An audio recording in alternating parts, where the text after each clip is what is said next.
It's Monday, October 9th, and shit is wild out there. I'm your host, Ricky. I'm your host, Jules. I'm Kenny. Welcome to Season 2, Episode 7 of Luke, Who is Your Father? Remember, this season, we've turned the mic over to you, the listeners, to tell us about your family's scandals, trials, and triumphs, and it has not shaped up to be for the faint of heart. So, a gentle reminder that the opinions and experiences expressed in this episode and all episodes this season are those of our guests who we have been so lucky to have. You can see this episode and all of our episodes and bonus content by subscribing to Luke, Who is Your Father on YouTube. Follow us on TikTok at Luke, Who is Your Father Pod, at Ricky Jump, and at Jules, Who is Your Father. And follow us on Instagram at Luke, Who is Your Father, at Ricky Jump, and at KennyK23. And don't forget to go to our Patreon and subscribe. I think you can just go to the Patreon app and find us, or you can go to patreon.com/Luke, Who is Your Father.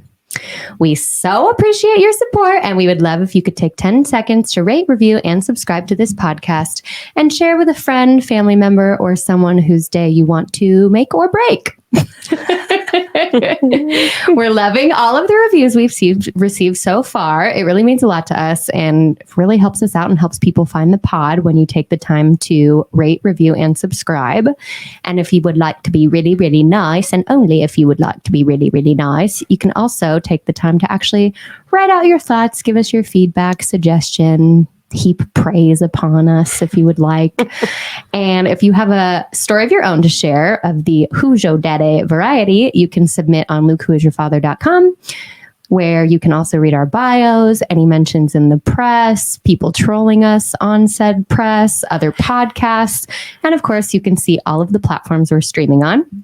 If you are by chance new here, we're triplets who were separated at birth, reunited, and found our biological father through AncestryDNA. We slogged through telling that story in season 1 and have been so glad to turn the mic over to our beautiful guests to tell their own stories of the Who's Your Daddy variety, both literal and philosophical. So, to start with the question of the day, Jules, what is your favorite pizza topping? Do I have to pick? Can I say what my favorite pizza is? Sure. Unequivocally, extra sauce, always. Ew. Extra tomato sauce? Extra tomato sauce. Okay. Jalapenos, mushrooms, pepperoni. Thin crust. Thin and crispy. She likes it soggy. If it's thin crust with extra sauce, that sounds soggy as fuck. Crust. No. There are places that know how to do it. And if not, you just toss that thing in the air fryer and it becomes crispy. We do love a pizza in the air fryer, yes. Kendall, what is your favorite pizza topping? I'm going to have to go with sauerkraut on this one. I was hoping you would say that. Well. Specifically, my favorite when I worked at the pizza place was pepperoni, black olives, mushrooms, and sauerkraut. However, that is for like a thicker kind of crust pizza. If I'm doing New York style, it's cheese. Just cheese. Yep. For those of you who just heard the word sauerkraut and went, what the fuck? All of us love pickled things. And if you like sauerkraut at all, please try it on your pizza. Kendall told us try it on your pizza. Even if you don't like sauerkraut, I did not like sauerkraut until I tried it on pizza. I don't think I knew that. Holy crap. Give it a go. Mm-hmm. Be brave. And does the sauerkraut go under the cheese? Over the cheese. Over the cheese. Oh, I thought it went under. I did too. Either way, but... Well, I think it would improve the texture if you did it one way over the other, and it must be on top of the cheese. Mm-hmm. I hate it when there's onions under the cheese that you don't know about. Anything under the cheese, it's kind of freaky out. Except I think sauerkraut would be good under the cheese. It's gotta be like more of like a fine texture, because when you bite into something and some of it is left in the thing and some of it is hanging, it's horrible. horrific. Nothing worse than that. Yep. Ricky, I just- jump. I just realized that I have a death grip on this mic. I am a pizza purist. My favorite toppings are either cheese or pepperoni or half cheese, half pepperoni, and that's it. Cheese or pepperoni? Just cheese Or just pepperoni? no, I mean, I do love a red pizza where they just do like if they're going to do a red pizza and just the sauce, then that's really good with anchovies on it and a squeeze of lemon. One time I was with my friends in my apartment and we were all a little fucked up. And I ordered pizza and it was like on the app. And I had, in my mind, ordered it how I just told you guys I liked it ordered. And then it came and there was no sauce, no cheese, and pepperoni only. And I'm getting mad shit from my friends. I'm like, no, this is not my fucking fault. They did this. And I call them like, you fucked up this pizza. You have to fix it. Send us the same pizza that I ordered. And then they sent it again and it was exactly the same thing. And then I had to look at the app and realize that I had literally checked like no sauce, no cheese. It's very bad. Was it from Domino's? It was. Yep. Yep. That sounds like something that would happen on the Domino's app. Okay, good. Thank you. Not my fault.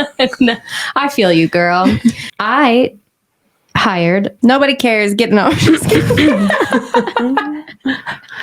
Wait, this was very relevant, and now I can't. You Oh yeah, hired a I wedding hired planner. my wedding planner and booked my wedding venue.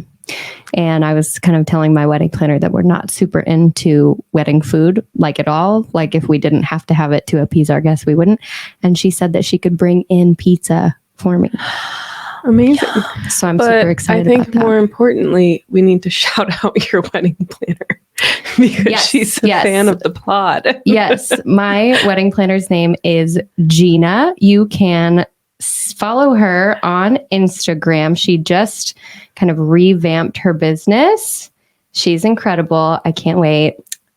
You can find her on Instagram at WHITT, WHITT_Ross, ROSS. Gina, thank you. I love you. Thanks, Gina. Okay. Well, without further ado, man, do we have a doozy for you today. Today we are doing part 1. It will be 2 parts of Jason Hyatt. You may or may not have seen Jason before because he is sibling number 48 in the documentary Our Father. So, Which is on Netflix. yes, on Netflix, it is the aforementioned story that we mentioned in our trailer of a mass insemination. If you haven't watched the documentary, I highly recommend it. Jason has accredited it with being a huge part of his healing journey in finding out who his real father is. And we are just so gracious, or we're so graced by his presence. We are so gracious. We are so gracious. We are so happy to be graced by his presence. We know he does a lot of podcasts, and we're hoping to just get a little bit more into the weeds than everyone else because he is truly just a total gem. And we want him to tell his story in a way that maybe he hasn't had the opportunity to before. So we are very happy to welcome Jason Hyatt. All right. Weird. All right. Welcoming Jason Hyatt to Luke, Who Is Your Father? Jason is a voice actor, an environmentalist, and sibling 48 from the acclaimed Netflix documentary, Our Father. Welcome to the pod, Jason. Hello, ladies. How are y'all? We are just excellent. How are you, sir? I'm doing good. I'm doing good. And you are a fellow Austonian. I am. North Austin, I am. Very nice. Have you melted somewhere where we can't see? What does it say? 105 now? Oh, yeah. Haven't gone outside. Has been unbearable. How long have you been in Austin? For about 3 years now, but I mean, I came from Houston, so it's not Okay. much better.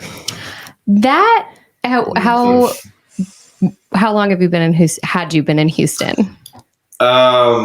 Since I was 6 to college, and then after college, I went to Colorado for about 4 or 5 years. Okay, because I do detect a little twang. And Just that- a little bit. Just a little bit. Where did you live in Colorado? Colorado Springs, Okay. like right next to Manitou. So we're all, Ricky doesn't really consider herself I am. a Colorado girl. Kendall and I grew up in Fort Collins, Colorado. Oh, okay. And then Rick grew up in Brighton. Fort Lupton, whatever. Yeah. So we're all kind of like tag team the same areas, huh? Yeah, they're lucky to have us. But y'all stayed away from Indiana, so I got you with that. My fiance is from Indiana, Oh, poor man. but he looks exactly like his father. So I think he avoided He's safe. your fate. See, that's. You never know. I mean, I don't think I look anything like him. So I mean, he's a old Christmas, Santa Claus looking guy. So I'm not 6'5" and skinny. So Amazing. Well, Jason, we are super excited to get into it. Obviously, if anyone has seen our father, then there is not a spoiler that we've just discussed. But if they haven't, plenty of mystery still hangs in the air, and we will get there. But we love to start from the beginning. So obviously, you've just told us about how you moved around, but tell us about how it all started, your childhood, growing up. Okay. So I mean. We moved from Indiana when I was 6, and we went to Houston. And growing up, I had a father that was, I guess you could say, well, first off, he was Mensa. So he was kind of like the Big Bang Theory characters, really hard to talk to. Only thing he understood was math, numbers, stocks. So we didn't have a good relationship. Most of the time, everything that came out of his mouth was either yelling or I'm wrong or do this, do that. So I knew something was odd from a really early age. I played sports. I was athletic. I got scholarships, and he was in the math club. You know what I mean? We didn't click. And so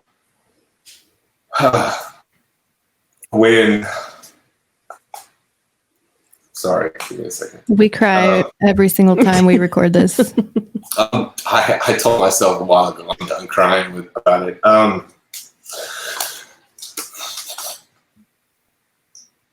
So anyways, I asked my mom. She told me. But since I didn't have a relationship with this man, I started this thought in my head that I'm going to find my real dad. That he's going to be freaking amazing. Sorry, almost. Amazing. And I'm going to be like him, and he's going to know this happened because he obviously volunteered for it, right? That's what we were been told. So I got built up this huge thing in my head. And when I did take Ancestry and it came back to 3,000 and some odd hints, and I was like, wait a minute, what's going on here? Within 5 minutes, Julie and Jacoba called. Yeah. So before we get into that, shattered. I'd love to. So obviously, you didn't feel close to your dad. Not at all. But how is your relationship with your mom? Oh, I love her. I would do anything for her. Even now, when it still makes me angry, she just. I don't know how to explain it. She's dealt with this with grace, and is so supportive. And I mean. I did get mad at her for a few years for lying, but you guys know, you're supposed to trust doctors and lawyers and well, not lawyers, but police and in that aspect, you know what I mean? And so when the doctor told her that you shouldn't tell anybody, never tell him, it's not going to be beneficial for your family, she listened and she. I did note that down when I was watching. Was that. Because we talk a lot about how, from our experience, honesty through this whole kind of process makes the learning new things a lot easier. And I just thought that was insane that their doctor was telling them not to tell. But That's true. doesn't he have a vested interest in telling them not to tell? Yes, I think that's the whole. Okay. Yeah, I mean, So I don't think that's but they thought standard of they doctor, thought it right? was, No. it was I new. didn't think it was. No, but You that know, was it why. was That's new. why I made that face in the first place. I was like, "Oh, damn," and then I was like, "Oh, wait." Right. Okay. So you have a good relationship with your mom, despite her keeping kind of a secret from you. Right. And you obviously were getting to the point with this man who you were raised by, who you believe to be your father. Was there any indicators aside from the vast differences between you in terms of height, overall appearance, and his disposition, or what was eating at you so badly that you finally decided to ask your mom? And do you remember really building up to that I point? can tell you to the exact point. You know, I grew up in a good area. My parents did really good for themselves. And I also saw all my best friends have that relationship with their father. Like their father was willing to tell them about their life and their day. I couldn't tell you one thing except for what I saw. And it was stocks in front of his face in the paper with the stocks on the TV. And if I made a noise, it was go up to your room or get out of my face. You know what I mean? So Were you? Did you have siblings? No, he had 4 before me, before my mom, and I think that's the reason that he got a vasectomy. Yeah. And the youngest one is 15 years older than me. So you're growing up with your mom and your dad. Your dad is significantly older than your mom. Absolutely, yeah. Did you have a good relationship with your mom as a child too? Oh yeah, yeah, and she was. I guess she was the reason for. I mean, she stepped in the way. I don't know how to explain it. He was not good to his kids. Right. Wasn't really a good father at that time in his life. So knowing that this new kid is not yours, and the only reason why you are with this lady is because you had this kid. Because my mom gave an ultimatum. She was like, "I want a child. This is what I want, and I'm going to do anything to get one." My dad was like, "Okay, well, you know, you're 13 years younger than me, and I'm sure okay." So, I mean, I do commend him for, you know, doing this for my mom, but that's about it. It was like a parent to you, it sounds like. Yeah, I mean, it honestly he wasn't a parent. It was. No, it was apparent to you. Parents. Yes.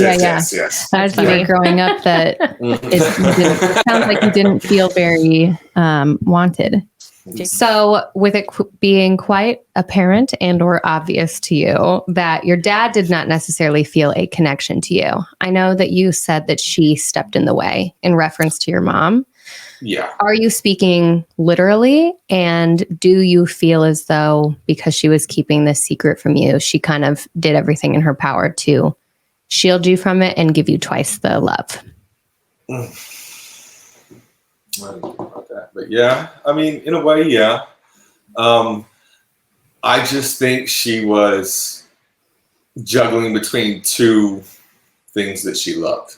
I know she loved my father. I fell in love with my father after college. He just wasn't a good man while I was growing up. But soon after that, he got Alzheimer's and yeah. So, but yeah, she shielded me many a times. She, I think, almost ended it a couple times because of it. You could just tell. I don't know how to explain it. I guess you'd have to be there, but you know when someone that is supposed to be your parent loves you or not. Mm-hmm. Yeah. There was no warm tones. Every time I was around him, I felt nervous. I wanted to get away. I sat in my room and jammed Michael Jackson and played Legos. Like I was a homebody by myself. So, until my brother moved in, and he was kind of like him. but he was violent towards me. So my dad didn't give him and his sisters what they needed. But when he married my mom, he gave my mom everything, which meant I got a lot of things, right? So they didn't like me as well. So I didn't have a relationship with my siblings at all. And I didn't know why. Being 15 years younger than him, I had no idea. And I just knew. I knew my whole life, besides my mom, I knew something was wrong. I knew I didn't belong. I knew they didn't belong. I knew something else should be in between it. And that sounds, because it sounds like you were excelling. Well, first, tell us a little bit. I want to know a little bit more about your mom, like who she is. What did she like? What did she excel in? My mom grew up extremely poor. She was a hippie, but ended up becoming a ballerina dancer and going to college, being a dancer. But her mom got sick and she had to leave college and come home and start working. And she went that route. So, and then just worked, and then got a job with the company where my dad was the vice president. Got it. So that's sort of what I was wondering, is because it sounds like you were excelling in things that your father had not excelled in. So it was you probably had mixed feelings about that, right? Because you're an athlete. Yeah. He told me later on in life too that he was jealous. I mean, when you have a 14-year-old kid that's 6 foot at the time and can beat you in every sport you play, I mean, yeah. But I mean, I also give him a little credit because, like, when I was 7, he was 50. So, like, how much can you really handle a 15-year-old kid? I'm just thinking about, like, because it sounds like your mom was an athlete as well. Mm-hmm. And so when you have a child that is excelling athletically, right, you would think that would be something to be celebrated. Whereas your father was on the other side of the spectrum, very left-brained, analytic. So I'm wondering, was there ever a part of you that tried to like dim your own light that way? Did you seek to excel in the things that he did as a way to try to bond with him? What was that kind of dynamic? No, I mean, in a way, my dad was, like I said, Mensa. Right? And so incredibly smart, and only thought about problems and problem solvings with the use of math. And I'm not even kidding. He graduated high school when he was 16. He got 2 majors in Purdue University, and he graduated 2 majors by the time he was 20. So he was always one that wanted to do everything with perfection. And I guess that was something that through sports and through the things that I did growing up, that's was the only way I could get all right, good job, boy. I would train left and right. I mean, I got a full ride to Boston College, but my knee went out and, then went into the parting stage at SFA. So, he was the type of man that was sitting on the opposite side of the field with no one around, just screaming the whole time. So I just try to do everything with perfection. And if I could do it a little bit, then I wouldn't have to hear it on the ride home. You know what I mean? Something like that. By the time that you then are going into high school, you're an athlete, you're excelling in these things, and you decide to ask your mom the first time about your conception. You said that she told a story. What was the original story? First time she told me, she said she was on a trip. And I knew right off the bat it was kind of shaky because it was so elaborate. I mean, how it's like a 45-minute story about this happened. And so that just light bulb went out. It was like, hey, stay dim and ask her, a couple of years from now. A couple of years from now, she made it another grandiose story, and it was completely different from the other one. So it was, I knew, I mean, I knew then, like right then when she said the second one. And after you asked her and she told you, did you have conversations about it after, or did you know that she may not remember the conversation and it was something that you were just going to let lie? Actually, I do remember this like clear as day. It was about a couple months later. We had gotten in a fight about something stupid with family, and they were treating my mom. My dad's family was treating my mom with disrespect, and I wasn't going to handle it or have it, so I blew up to everyone. Well, you know, me towering over everybody, it's, you know, I don't have to worry about anybody in the family coming back at me. So we just got this big blow up that happened. And I think I said, you know, you guys are lying to me about who my dad is. And my dad came at me. I stood my ground, and nothing, my mom got in the way again. And I just said, hey, look, I got your hair, I got her hair, and obviously I got a full head of hair. It's like, if I have to do this and go take it to the doctor and do this by myself, I'll never talk to you guys again. And then my mom at that point asked me to leave, didn't answer me. And then I met her.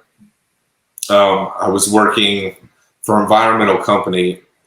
As weird as it sounds, but I was working for an environmental company that was across the street from where my mom's mom was buried in the Veterans Cemetery.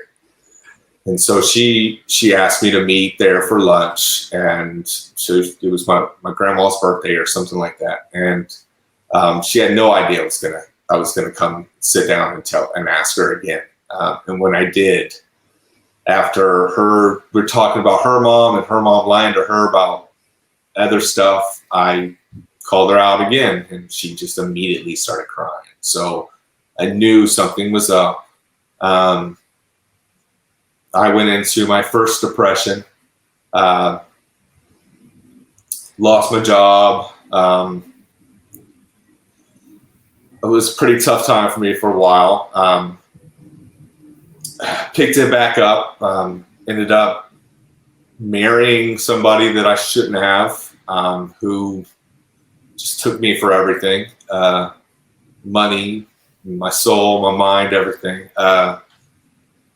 And I waited for years, and then finally I just decided to get the ancestry, like I was saying. And it was at the end of my marriage, so I wanted to do something positive, and I thought this was positive. Me building up this. I'm going to meet my dad. I'm going to find out who he is and have a relationship. And then when that happened, it's just like another notch on the belt. And it seems like you had visceral reactions all throughout, more visceral than, for instance, I did when I found out it. By the way, just because you don't know, you and I have a very similar. My dad was 23 years older than my mom. She issued him an ultimatum when she wanted to have a baby. They separated. He said, you can come home and we can have a baby, because he had 2 kids from a previous marriage that he had also had a vasectomy. And he had also had a vasectomy after that. So I want you to feel very understood. Our experiences with our fathers were not the same. When my dad finally, I was smiling at him as he was changing my diapers, and he fell in love with me, and I was obsessed with him, and that's the way that went. That's but awesome. But you seem to have a visceral reaction to this the entire way. This seems to have been eating at you. I mean, for you to ask when you were a teen and then later. Did you know at the time that you were having a big reaction? And do you think because of what you were seeing other kids and their dads and how they were bonding? Or can you talk through how you were feeling to confront your mom in such a way repetitively and then go into a depression after you really got the news that you were wanting to get. Yeah. So you mean like just seeing all the other kids have an amazing relationship with their fathers, and my dad never around. Can you talk to us about how dark it got for you, and when that happened, started to really take hold of you? Well, I guess it was, when it. Well, see, I didn't know. I thought that's how it was in childhood, until I thought that's how a dad was until, I don't know, 13, 14, 15, when I saw all my friends' dads, bonding and going hunting or going to the beach together or playing sports. My dad was the type that only would do it if my mom made him. So, and then would just beat me real quick and go back inside. So I just thought that's how it was. But then realized that, getting older, that's not the case. I think that, like I said, it got really dark for me when I didn't end up getting someone better than the man that raised me. I ended up getting someone worse. And what he did to my mom, I think, just sickens me. Just the procedure, how he did everything, and I'm not even sure if that even said it in the documentary, but how my mom and how the other moms remember it is he came in multiple times for examination. And now I understand that that's not the case. That's not how anything is supposed to be done. So I don't know. There's a lot. I just want to, I feel bad for my mom. I mean, I feel bad for my dad, even that he had to go live his life, with lie. I don't know. There's so much. Yeah. That brings up an interesting point, because so far we've talked about that maybe your dad just didn't really want another child, and that's why he was treating you. I don't even think he wanted the other ones. Right. And I'm so sorry. And that maybe that's why he was treating you the way that he was treating you. Do you also think that he was treating you poorly because in his mind, you were the reason that he was having to harbor a secret that would also cause resentment? And he obviously was, and I want to talk a little bit about him and your mom's relationship, but wasn't going to step outside of that line. So he might have been mad at you for even that side of it. I do believe that's the case. I just, I don't know how you're right. He didn't, I don't know how to explain it. I guess in a way that he did not like me. I don't know, because he did sacrifice, raising me and paying for, I give him that, he didn't have that type of lovey-dovey father aspect, but he did take care of me. He did give me the things, or give my mom the things to give me. So I don't know. That was a tricky one. Yeah. And don't worry, we know that there's two sides to every person. We're not just sitting here thinking that is like the worst person in the world. But I was wondering, did he have a lot of friends? Was he like social? The one that socially awkward? My dad that raised you. Oh, he was socially awkward. My mom was the, like I said, the hippie, the loudmouth, the spunky one, and he was the one sitting in the corner, like, yeah, didn't have any friends. Can you tell us what you know about their relationship before you and during you? I think that the reason why they work is they're just on the complete opposite spectrums. She gives my dad the things that he needs that he can't do, and vice versa. My dad was really smart with money, stocks, math, numbers, all that kind of things, paying bills, taking care of things, knowing how to fix things. And my mom was the one that was able to get them out, try to talk to people, try to hold a conversation. I mean, I'm telling you right now, and the entire time I grew up with him, we haven't had a conversation like this, like the me and you guys are having. It was nothing. Does it make you feel a tiny bit better at all that he didn't seem to do that with anybody? Yeah, it did. But like I said, growing up and seeing all my friends with their dads and just their dads, you know, like their offspring is just like them, you know, like it'd been one thing if I was a chess playing mathematic guy and was able to, you know, jump into those things that he loved. But I mean, the man played Sudoku for fun. Like, and I get it. It's, you know what I mean? Like, Ricky's dying laughing because she just played her first game of Sudoku. And I'm not saying I don't play it, but I'm saying like this is like coming home from a long day. This guy would go outside, get him a glass, and play Sudoku. So your mom brought out, well, didn't bring out. She tried to bring out like the more extroverted, fun side of him. But was he like tender with her? Did they have a more transaction? Okay. Oh yeah. And I think that's the reason why he did what he did. Right. Yeah. You know, because he was head over heels for my mom. That's what I'm, She seems to have been his savior a little bit. That's typically what I see from that kind of relationship. Yeah. Absolutely. And it was kind of vice versa too. My dad, I mean, my mom was really poor. And she grew up, you know, in a 2-bedroom house with 2 other brothers that were alcoholics and drunks and died early too. So I think my dad was kind of like, let me take you out of here. You know, let me put you into a better situation type thing. And maybe she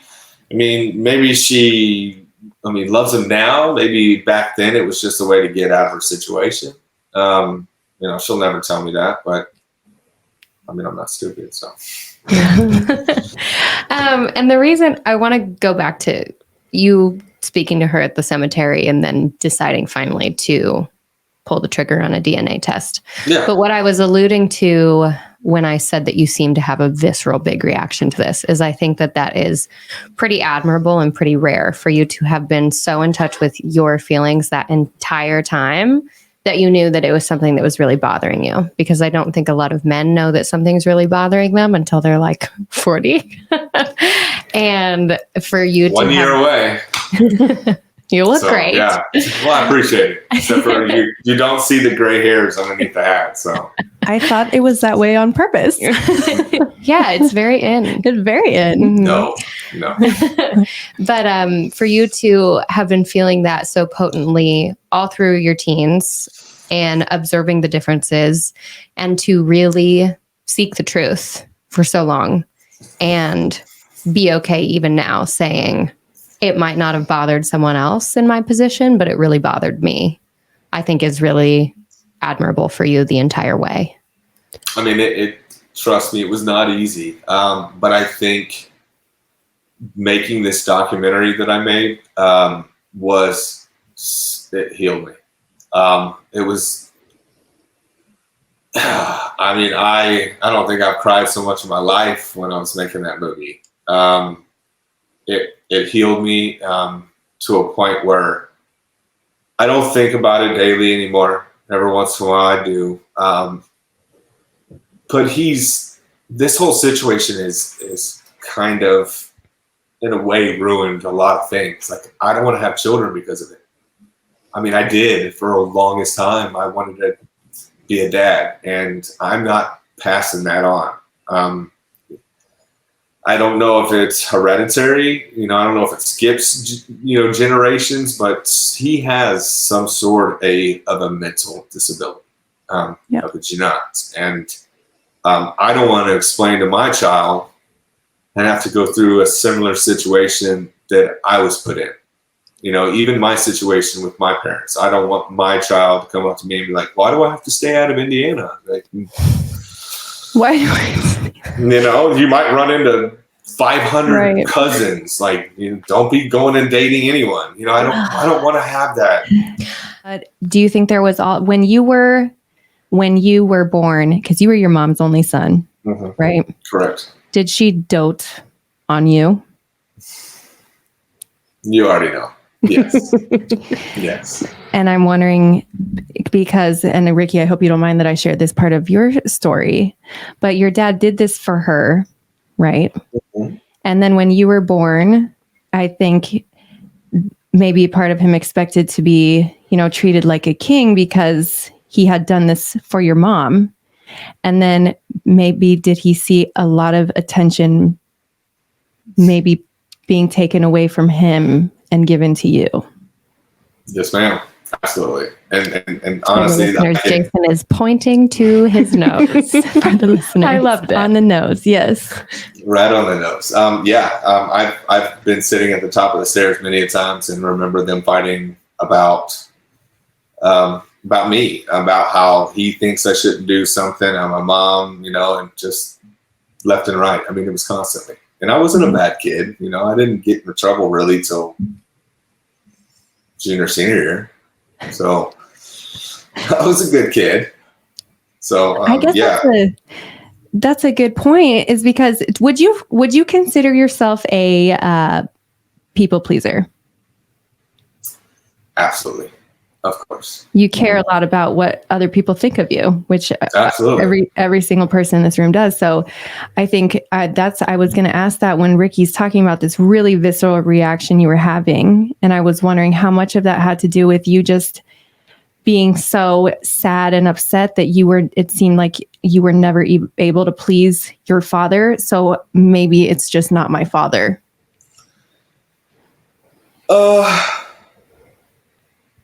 No, not at first, because when I did see him around his other kids, it was just, it was the same way. It was, but the reason why, like I said, they call me the golden child is because I got everything I want.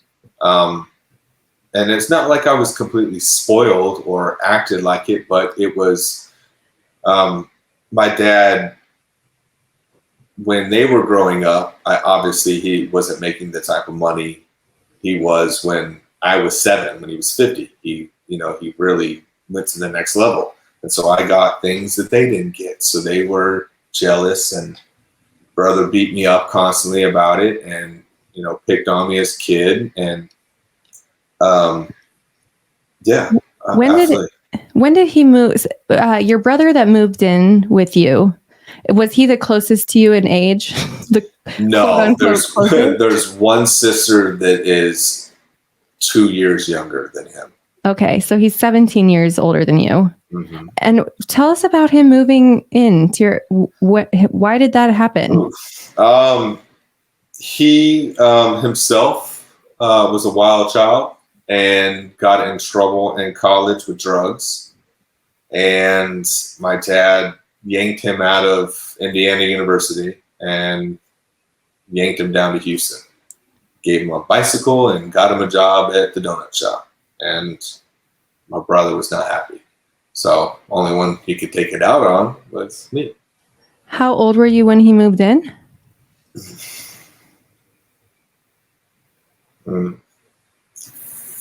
7, 6. 7.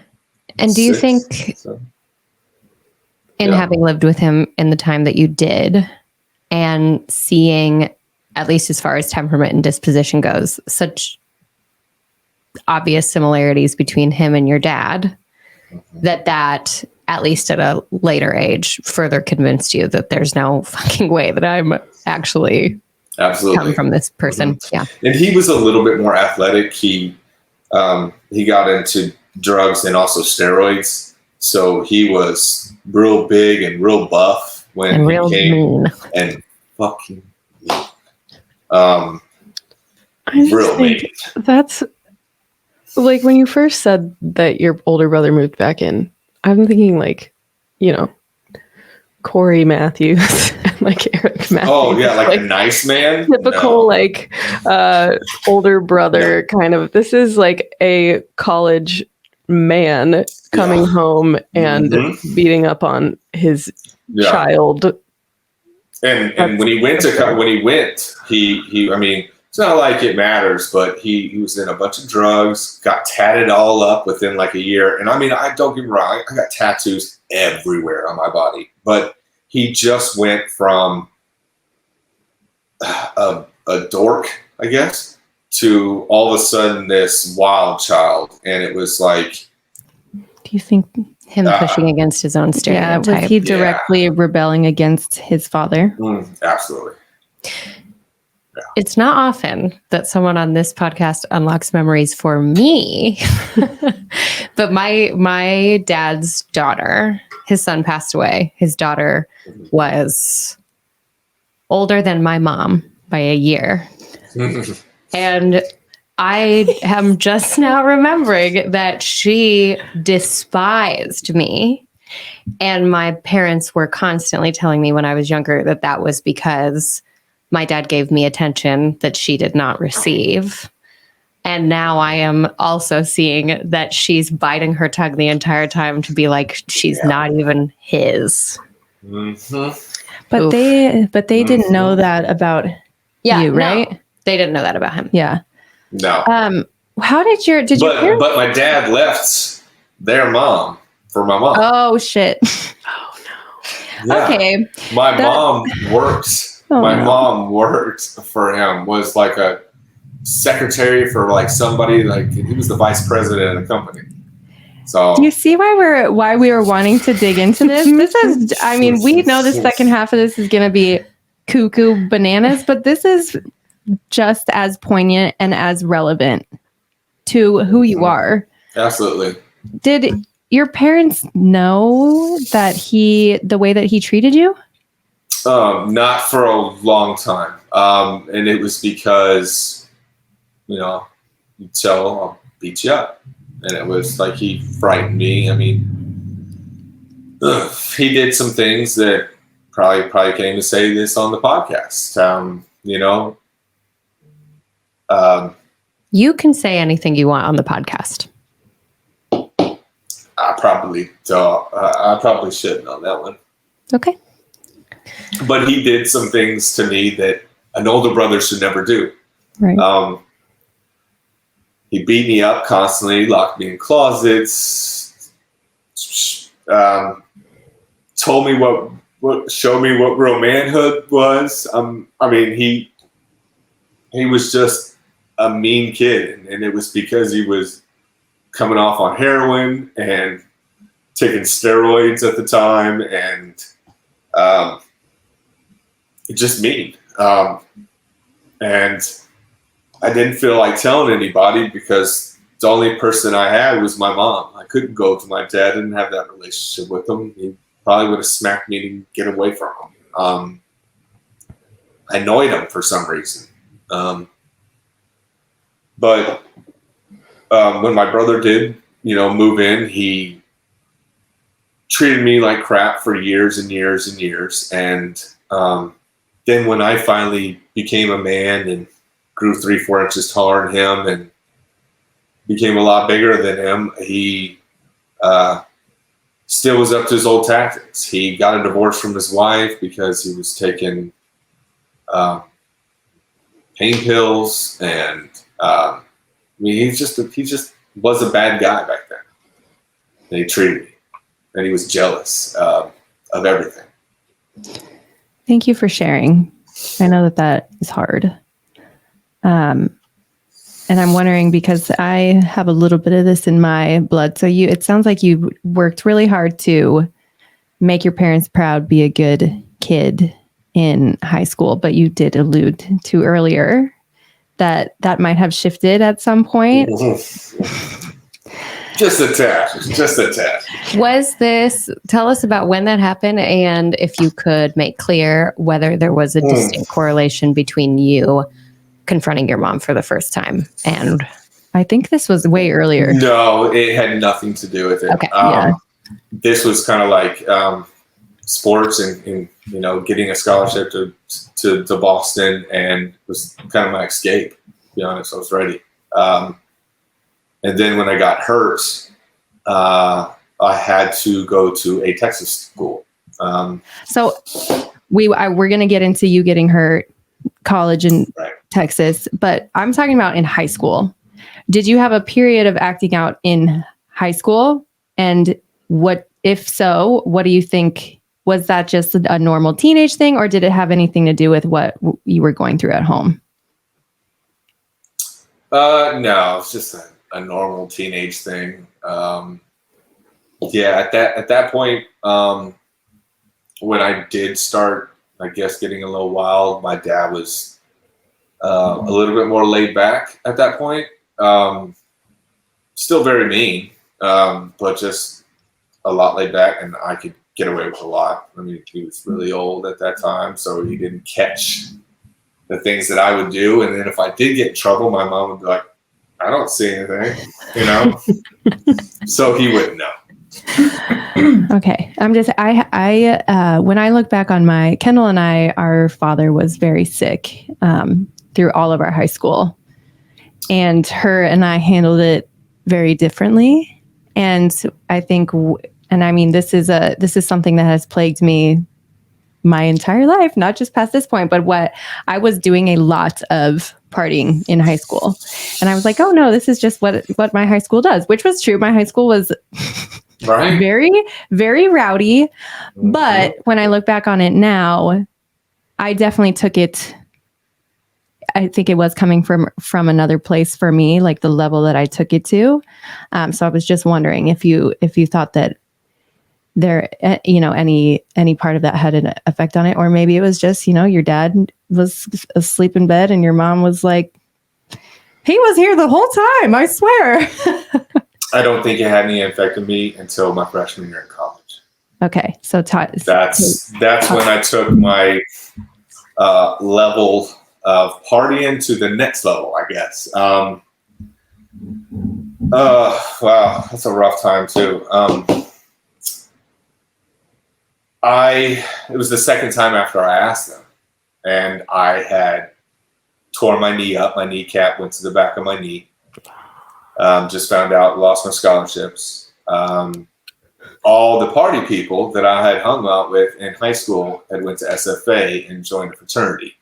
And it wasn't the collared fraternities, it's the whole group.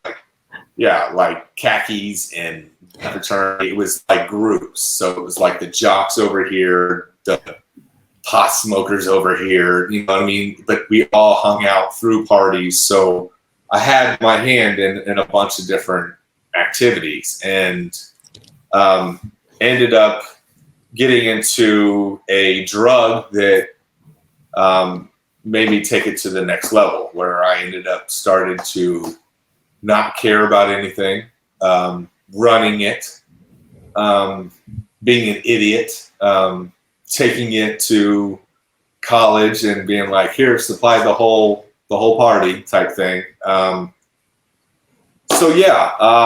took it to a new level, not giving a shit at that point if my parents, if we had a relationship, because I knew at that point that they had lied to me already.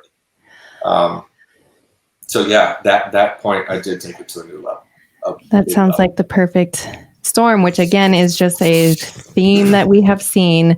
So you have injured yourself. You're having to give up the thing that you love. And this is right after. Was the second time that you asked them when you knew for sure that they had lied to you? Oh yeah. Like I said, it was completely different, elaborate story. Right. It was like Lord of the Rings and then, I don't know, Star Wars. It's like completely opposite. I mean, I don't know both of those, but Yeah, so it sounds like, I'm doing a lot of, were you like, fuck you guys, you lied to me, I don't even care what you think of me because I'm not even your kid? Or were you just trying to... That was a little bit, yeah. But a lot of it was like, get me the fuck out of here. My life was over, I think, right. Because I played, Olympic development teams. I played, high up there, the the same Olympic team that Clint Dempsey, the U.S. soccer team played. I played with people that play in the Guam national team. I wasn't bad. So I think it was at that point where I don't have anything going for me. My parents are lying to me. I'm just going to ruin myself. No reason to take care of myself. Yeah. Yeah. And I did. And I destroyed myself. I destroyed my nose. So you can obviously know what that means. We knew before. You and I both, brother. Ladies, you and I both. I can't breathe out an entire side. So I went wild and was driving it and brain. Yeah. Yeah. Stupid. Wow. We had the same DOC, it sounds like. Mm-hmm. So I think that it brings us to you're injured. You go back to Texas. You're sitting in the cemetery. You're working across from your mom's grave. Mm-hmm. You confront her in this cemetery. And then you sort of alluded to earlier, that was when you got to the point where you were like, fuck it, I'm just going to take a DNA test. So talk to us about that little journey. No. At that point, when I did talk to her, excuse me, it was like a dream, like a cloud, like I was in a bubble. I got so depressed, I had the cops doing a welfare check on me.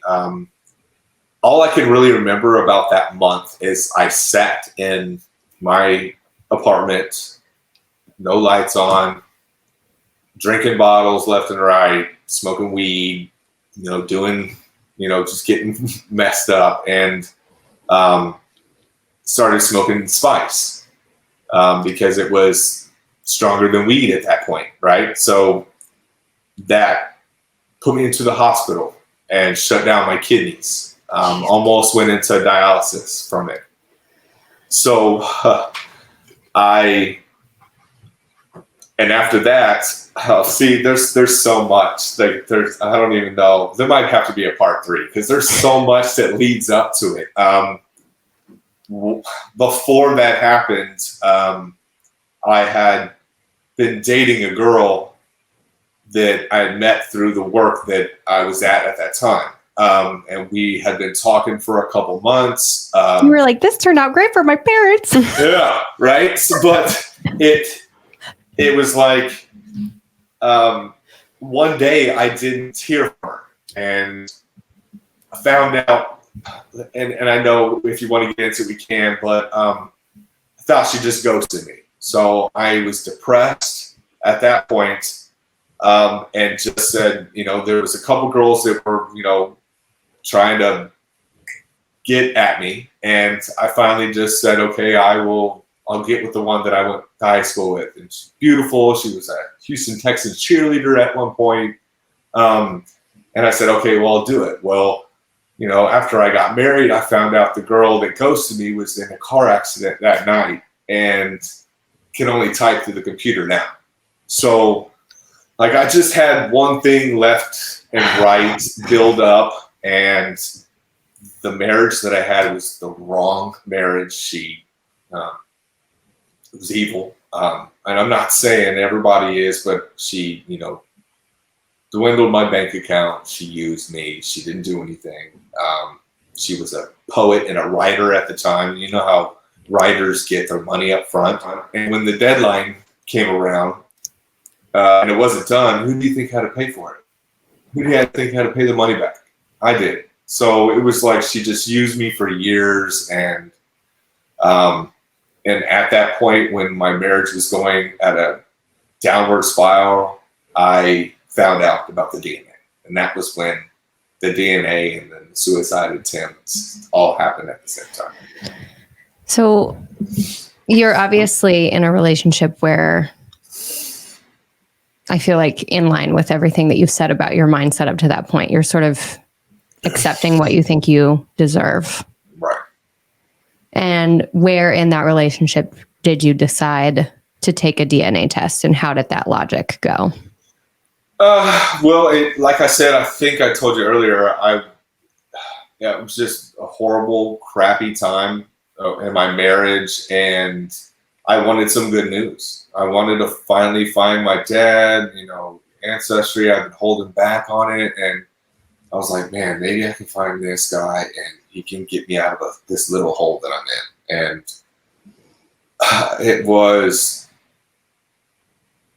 I checked it. It was 3,006 hints, and within 5 minutes, Jacoba called me. I thought it was one of my girlfriends back home playing a joke on me, being stupid. So I hung up, and a couple minutes later,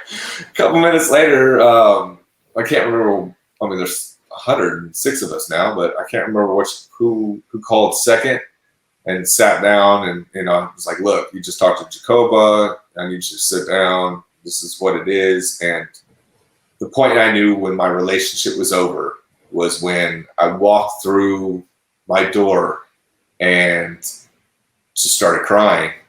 And the first words out of my wife's mouth is, well, what am I going to do? Like, what is this? Like she insinuated, like, is this gonna affect my life? So you get the DNA test results back. You get a phone call from Jacoba. You hang up on her, right? And then you get a second phone call, and they say, "This is who I am. You need to sit down." What exactly do they tell you? They told me. And how did they get your phone number? I was gonna ask. It's on the Ancestry thing. Okay, so I think. okay. Yeah, it was on the Ancestry thing because I didn't think this crap was gonna happen, so I wouldn't have done any of that if I would have known. You were trying to make yourself easy to find. Mm-hmm. Okay. And a good situation to get into, not that. So, she told me to sit down. She told me. I think I was at a bit shock at the time. What did she say on the phone? She just sat. She just told me that right now we don't know the whole thing yet, but we believe that our doctor used his stuff on our moms, and at the time it was like 14 to 17. So it was nobody. I don't know how to explain it, but she pretty much just told me that we think it's the doctor. It's leading up to that, but we're waiting on, I can't remember if we're waiting on a lawyer to help us get some information.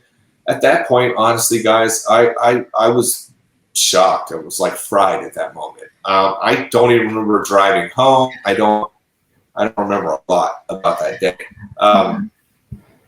I think we all understand that. Mm-hmm. Yeah. I do know I went to the liquor store after work. I think we all understand to the weed that. store after work. I went to both weed store and the alcohol store. So yeah, because I was living in Colorado. But I went home, and like I said, I told my wife, and she just said, well, how is this going to affect me? Is this going to, affect anything to do with, I can't remember what she said exactly, but my livelihood pretty much, or do we, she was just going into this, are we going to have to move, or do you need help? Are we going to have to pay for you to get therapy? She was just concerned about the things that she shouldn't have been concerned about. You know what I mean? And it just showed me that this female wasn't in it to really win it with me. So, she had Lyme disease. Well, she said she had Lyme disease, and we had to go for doctors and doctors and doctors to figure out that, hey, you need to go to Colorado and get on this tincture type thing. So I spent all my money and did everything I could to get her to Colorado. And when she said, how is this going to affect me type attitude, it just was like, man.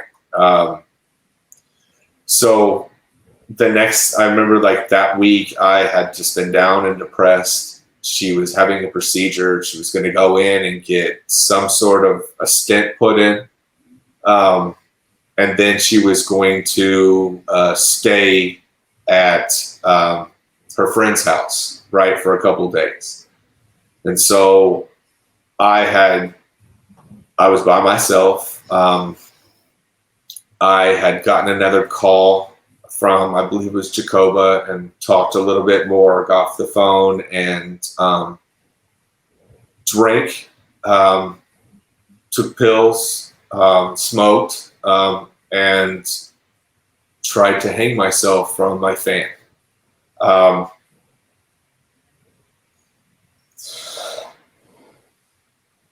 Luckily, the fan fell, and I woke up at like 3 a.m. with the fan on the side of me, and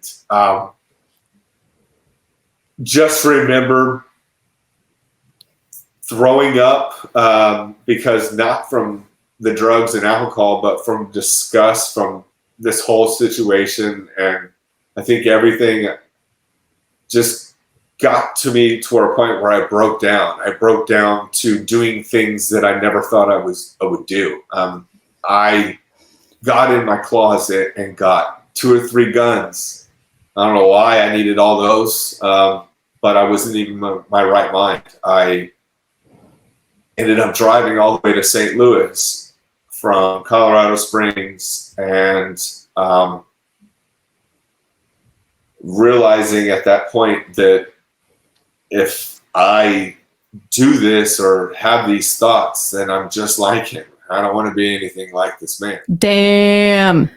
What a sweet, sweet guy. Honestly, I think you can kind of tell that is not the type of interview he's used to doing. And I think he was such a trooper to take us through kind of the mud of things that he doesn't normally discuss on this type of podcast. And yeah, I mean, I stand by what I was saying in the interview. I just think it's really interesting and a testament to him and how in touch he is with his emotions, that he was pretty distraught about this entire situation from a very, very young age, and seems very comfortable talking about that, and was pretty upfront about it at the time to have been talking to his parents about it so early.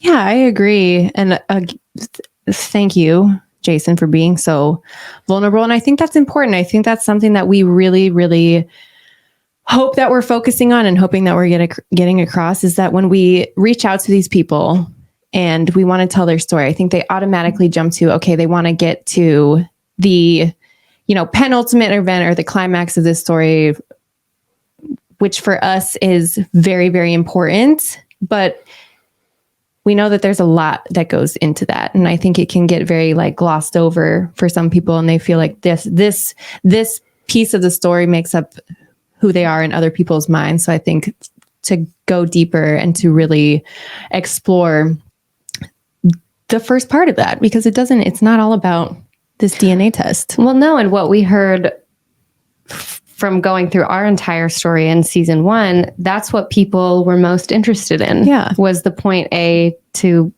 point Z of everything that comes into your life when you are being affected by something like that, and all of the little elements, quote unquote, that made you who you are when you did reach the climax or the event. Exactly. Yeah. I think, it was just interesting hearing a totally new story, new perspective, and really appreciative for him for opening up to us so much and kind of letting us, ask all of our questions. And he's cool. I mean, I'm sad that he was so sad, but yeah. I'm glad that he's kind of working through it similarly to how we worked through stuff, and also just the parallels with this guy. We always have parallels, but yeah. Man. Yeah. Well, next week, we're so excited to bring Jason back, and we will be chatting with him about what he and Jacoba and the rest of his many, many siblings did come to find out about their real parentage, and how he got involved in Netflix and the healing that he's done since. So, And as a special treat, and I hope you don't have to edit this out, but he will be here. He will be in here. studio. In studio.